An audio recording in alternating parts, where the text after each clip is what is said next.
नमः। सर्वेषां हार्दं स्वागतम्।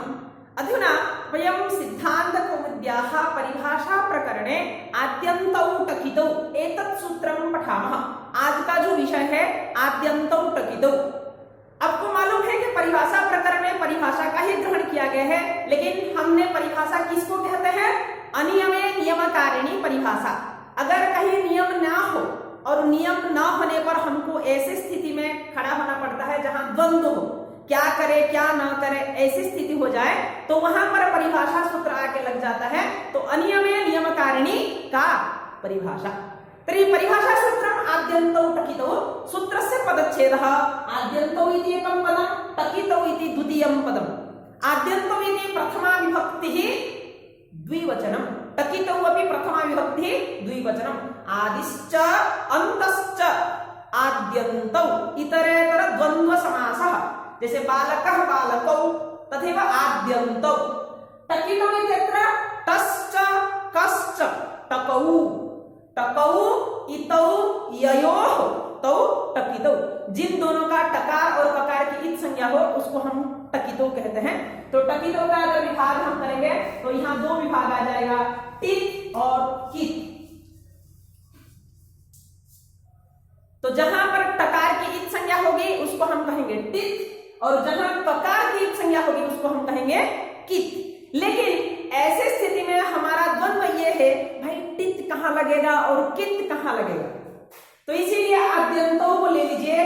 आद्यन्तों में पहला कौन है? आदि, और टकितों में पहला कौन है? टित। तो टित कहां लगेगा? आदि में, और कित कहां लगेगा? अंत में। बहुत स्पष्ट है सूत्र, कोई भी दिक्कत नहीं है कि टित लगेगा आदि में और कित लगेगा अंत में। अब इसको आप दिमाग में बैठ दीजिए। अभी आगे हम विचार करते हैं उदाहरण के साथ। एक सूत्र है आर्ध धातुकस्य ईड बलादे है। एक विचार लेते हैं, पठ धातु है, पठ पठने, और इससे मैं विधान करूंगा त्वा प्रत्यय। पठ पठने प्लस त्वा। अभी त्वा प्रत्यय है, प्रत्यय जिससे लगता है उसको हम कहते हैं प्रकृति। प्रकृति और प्रत्यय मिलने पर एक शब्द का निष्पन्न होता है। तो पठ पठने और त्वा प्रत्यय। अभी पठ में जो अ है वो अनुनासिक है, और अनुनासिक अच अगर है तो आप किस सूत्र से इसका इत संज्ञा करेंगे? संज्ञा प्रकरण में आप पढ़े थे, उपदेशे अजनुनासिक इत। उपदेश है धातु, तो उपदेश अवस्था में अनुनासिक अच भी है, और तो उसकी इत संज्ञा कर देंगे तो अ चला गया, रहेगा पठ। यहाँ पर पठ ही रहेगा। पठ का जो अ था उसका इत संज्ञा, और इत संज्ञा होने पर उसकी तस्य लोप से लोप हो जाएगा। पहले इत संज्ञा उसके बाद लोप। अभी पठ प्लस त्वा, यहाँ प्रत्यय के आगे में अगर क वर्ग है तो ल स क्व तद्धिते सूत्र से ककार की भी इत संज्ञा हो जाएगी, तो क चला जाएगा, रहेगा त्वा। दिखाई देता है आपको कि पठ प्लस त्वा भी हो गया। इस स्थिति में एक सूत्र आ रहा है आर्ध धातुकस्य इट बलादे है। तो क्या कहता है कि अगर वलादि प्रत्यय है, वलादे है आर्ध धातुकस्य इट आगमः भवति, तो प्रत्यय कैसा होना चाहिए? आर्ध धातुक होना चाहिए। आर्ध धातुक हम किसको कहते हैं? तिंग सित सार्वधातुकम। तिंग और सित, तिंग में 18 प्रत्यय, तिक तस्झि सित्थस्थम विपस्मस तो आतम झथा साथम ध्वम ईट वही महिम, ये तिंग है। और सित जहां सकार की तालव्य सकार की इत संज्ञा हो उसको सित कहते हैं। तो तिंग सित को छोड़ के जो प्रत्यय है उसको हम आर्ध धातु कहेंगे, आर्ध धातुकम शेषः, जो तिंग भी नहीं है और सित भी नहीं है। अभी त्वा प्रत्यय में ककार की इत संज्ञा हुआ है ना, तो प्रत्यय कित हुआ, सित तो नहीं, और ये तिंग में भी नहीं आता है। तो तिंग सित भिन्न प्रत्यय क्या हो गया? आर्ध धातुक हो गया। लेकिन आर्ध धातुक प्रत्यय कैसी होनी चाहिए? वलादि, तब भी ईट का आगम होगा। तो वलादि है, अभी त्वा में त व और आ तीन वर्ण है। पदच्छेद करने पर आपको मालूम हो जाएगा वर्ण विच्छेद से, त व आ, त्वा हुआ। लेकिन आदि में कौन है? त है। हमको निमित्त क्या चाहिए? वलादि। वल आदौ यस्य सह वलादि, जिसके आदि में वल हो। वल मतलब वल प्रत्याहार। हयवरत यहाँ वल प्रत्याहार में त भी आता है, तो प्रत्यय भी वलादि है। और जब वलादि आर्ध धातु प्रत्यय है तो क्या हो जाएगा, ईट का आगम होगा। किस सूत्र से ईट का आगम हुआ, आर्ध धातुकस्य ईट वलादेः, वलादेः आर्ध धातुकस्य ईट आगमः भवति। अभी वलादि आर्ध धातु प्रत्यय दिखाई दिया और ईट का आगम करेंगे, टकार की हलंत्यम सूत्र से ईट संज्ञा होगी। यहाँ टकार की ईट संज्ञा हुआ, इसीलिए इसको हम क्या कहेंगे, टित। टकार की ईट संज्ञा हुआ इसीलिए ये क्या है, टित। अभी टित होने पर टित का विधान हम कहाँ करेंगे, प्रत्यय को आगम हो रहा है, आगम मतलब मित्रवत आगम। जैसे आप गाड़ी में जा रहे हैं, दो सीट में दो मित्र बैठे हैं, आपका एक पुराना मित्र दिखाई दिया आ गया, तो उसको आप क्या कहेंगे, तुम ऐसे ही खड़े होके जाओ या बोलोगे थोड़ा आ जाओ बीच में एडजस्ट कर लेंगे। तो उस एडजस्टमेंट जो होता है मित्र की तरह, उस प्रकार व्याकरण में आगम होता है। तो आगम जब होता है किसी का परिवर्तन नहीं होता है, ऐसे ही प्रत्यय रहेगा लेकिन इसके साथ इसका आगम हो जाएगा। तो जोठी हमें आगम करिबा सांग भली, तो एठी आगम हेले किछि परिवर्तन होबनी, केवल ए जाएगी लागिबो, कोठी लागिबो सेठी परिस्थिति रे आद्यंतौ टकितौ। यहाँ नियम नहीं था, अनियमे नियमकारिणी परिभाषा सूत्र आया आद्यंतौ टकितौ।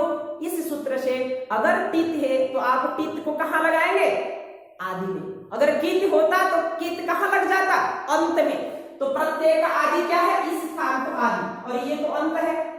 तो यहाँ पर हम ईट का आगमन करेंगे, ईट का बचेगा क्या, टकार की संज्ञा होने पर हलंत्यम से पश्य लोप हो गया, बचा ई, तो ई जाने लग गया ई।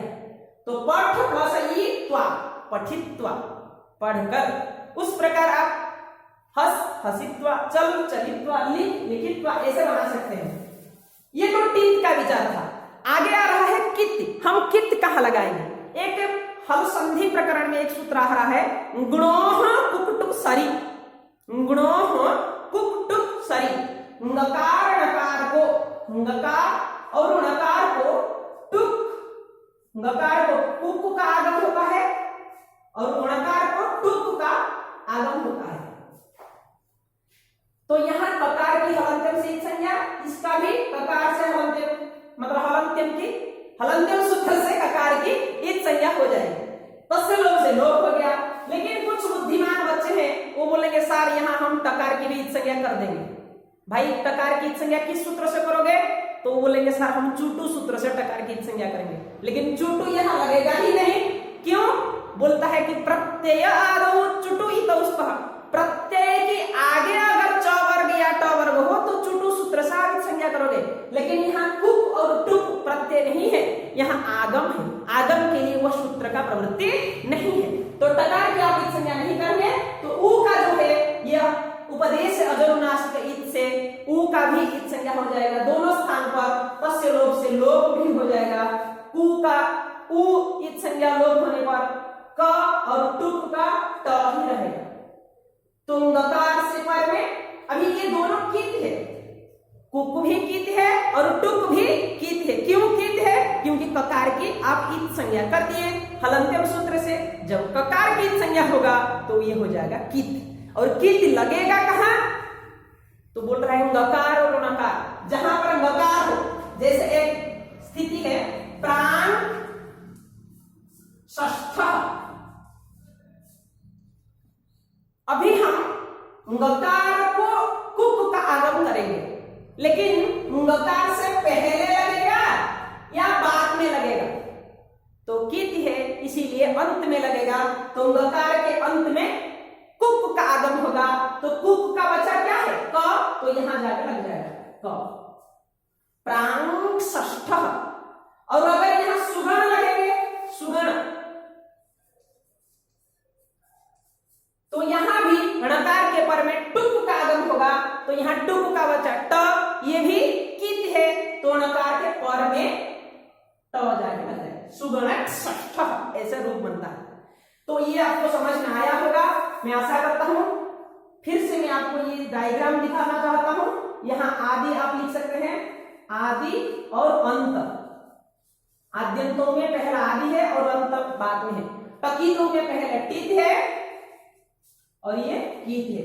परिभाषा को आप अच्छी तरह से समझ जाइए, आपको संधि और प्रक्रिया में इसका उपयोग आएगा। तो आदि में बैठेगा टित और अंत में बैठेगा कित। तो आद्यंत की तो आप अच्छी तरह से समझ गए। अगर आपको कोई भी दिक्कत हो, कोई भी प्रश्न है तो आप कमेंट बॉक्स में लिखिए। अगर ये वीडियो आपको अच्छा लगे और आपको लगता है कि आपके मित्रों के लिए भी ये उपयोगी है तो आप उनको शेयर कीजिए, जिससे वो भी लाभान्वित हो सके। पुनर्मिलामः अग्रे चर्चयामः मिदचो अन्त्यात् परः मित् आगम के लिए। जयतु भारतम, जयतु संस्कृतम। धन्यवाद। पुनर्मिलामः।